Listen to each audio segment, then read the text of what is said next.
Hello everyone. Here is the first of two videos that I'm going to provide for you while I'm away. So the first thing that we're going to cover is pressure, wind, and precipitation, and this is in chapter 1 of your book. So first of all, I want you to think about what is pressure and kind of take a moment to think about that. Maybe even pause the video for a second and think about what is pressure. And it doesn't even have to pertain to the atmosphere. It can be, anything in your life.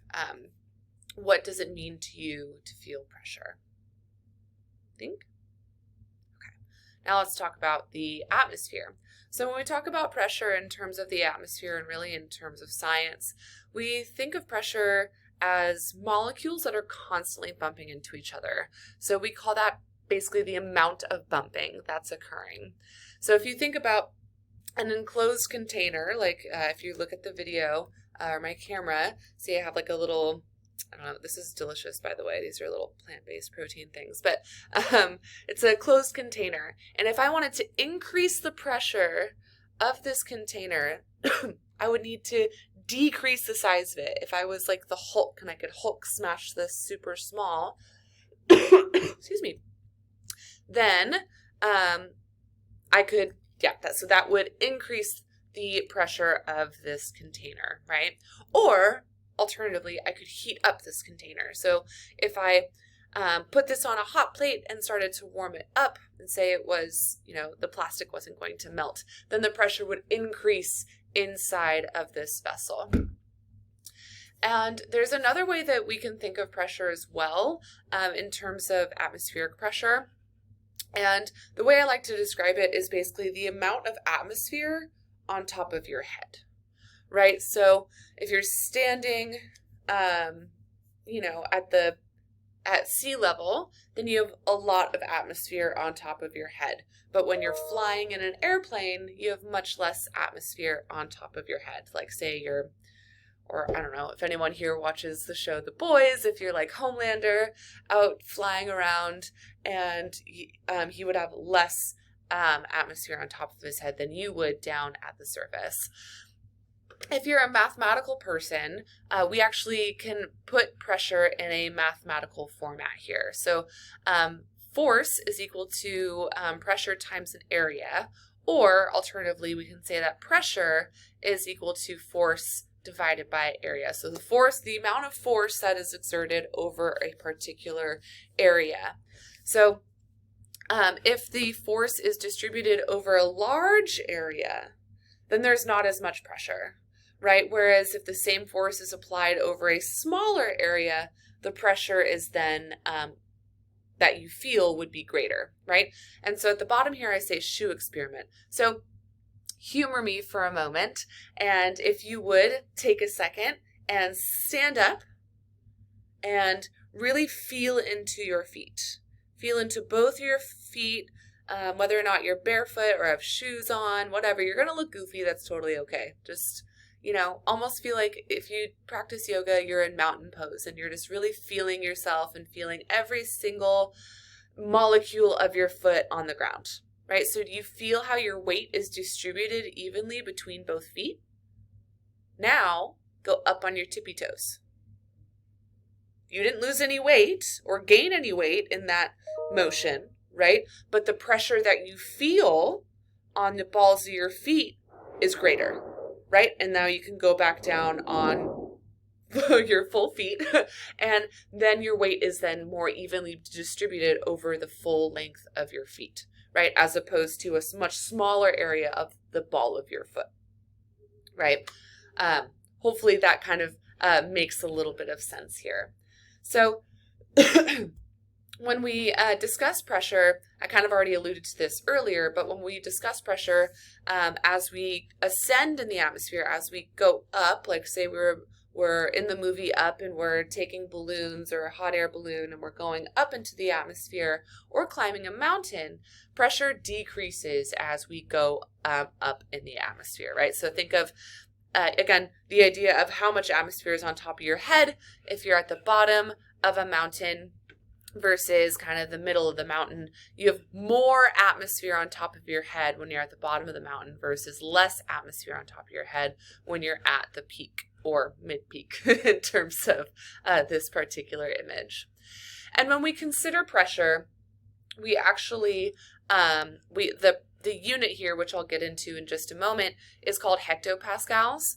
It's just a type of unit, right? Just like how with temperature, we say degrees Fahrenheit or degrees Celsius. Same thing with pressure. It's just this measurement, a unit that we use. And as we see with this line, it decreases as it goes up in the atmosphere. So how do we measure pressure? There's several ways that we have in the past. Perhaps you're familiar with the term barometer, and that is exactly what we use, okay? So this is an old school mercury barometer over here on the left-hand side. Generally not in practice anymore simply because mercury is, slightly dangerous. But the idea here is that there's a bowl, and then that bowl is filled with mercury, and there's a vacuum sort of tube on top of that, and the weight of the column of mercury pushes down. So if you have a greater pressure at the surface, then you're pushing more, if you're pushing more down on the mercury that's in here in the bowl, thus the mercury in the vacuum would be higher, right? But if you have lower pressure at the surface, then there would be there would be less pressure on the mercury in the bowl, and thus less mercury in that vacuum, okay? And then these are more so modern and aneroid barometers. You may be perhaps a little bit more familiar with this, with these. They just aren't using the mercury part of it, and they can still measure atmospheric pressure. So the last thing that I want to cover in this video here, and we'll get to the other components in a separate video, just so it's not super long, is the units of pressure that we use, that's used in science in terms of talking about this particular variable. So we have inches of mercury, so that goes back to that the instrument earlier, and then we have pascals, atmospheres, pounds per square inch. Perhaps you're most familiar with this unit here, especially if you're into cars or biking. You have to have a certain PSI in your tires to get along quite nicely. But the units that we'll be using in this class are hectopascals and millibars. These are actually interchangeable in terms of value. So when I say hectopascals, we can also say millibars, right? So for example, if I were to say that the average atmosphere is 1,013 hectopascals, in the same breath, I could say the average atmosphere is 1,013 millibars. It's the same exact thing. So here are just some standard numbers that we use. Keep note here that the bolded ones are the ones that we're going to use most in this class. And all of these numbers are equal to each other. So 29.92 inches is the same as 101,300 pascals. So now you can kind of tell perhaps why we use hectopascals, because we're simply just knocking off two of these zeros. It makes it a little bit easier to digest. It's the same as 1 atmosphere, and that's the same as 14.6 psi. And then one last thing here pertaining to pressure is how we view that in the atmosphere. So at our surface, we're at roughly 1,013 hectopascals. Then a standard level we consider is 850 hectopascals.